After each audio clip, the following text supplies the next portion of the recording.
मोदी सरकार एक ऐसे भारत के निर्माण में जुटी है जहां किसान समृद्ध और सशक्त हो, कृषि क्षेत्र के विकास और गांवों की समृद्धि, इन दो बड़े लक्ष्यों को लेकर एक साथ बढ़ रही है मोदी सरकार। कृषि को विकास का पहला इंजन मानते हुए अन्नदाताओं को मोदी सरकार में गौरवपूर्ण स्थान दिया गया है। 6 साल पहले शुरू हुई पीएम किसान सम्मान निधि योजना के तहत अब तक 4.25 लाख करोड़ रुपए किसानों को मिल चुके हैं। ये राशि करीब 11 करोड़ किसानों के खाते में सीधी पहुंचाई गई है। मोदी सरकार के आने के बाद से योजनाओं का 100% लाभ किसानों को मिल रहा है।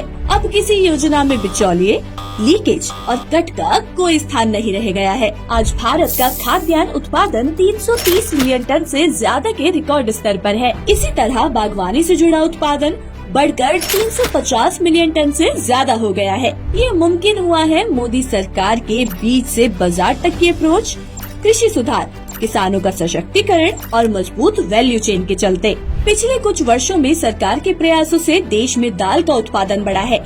भारत ने चने और मूंग में आत्मनिर्भरता हासिल कर ली है। साल 2025-26 के बजट में दलहन फसलों को बढ़ावा देने के लिए नीति तैयार करने की बात कही गई है, जिससे किसानों की आय में वृद्धि की जा सके और उपभोक्ताओं को भी राहत मिल पाए। 2029 तक भारत दालों में आत्मनिर्भर बन सके, इसके लिए सरकार तुअर, उड़द और मसूर पर ध्यान दे रही है।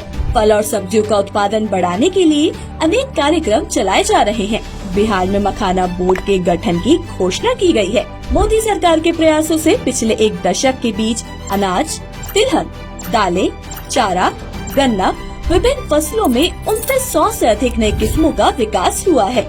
मोदी सरकार ग्रामीण अर्थव्यवस्था को समृद्ध बनाने के लिए प्रतिबद्ध है।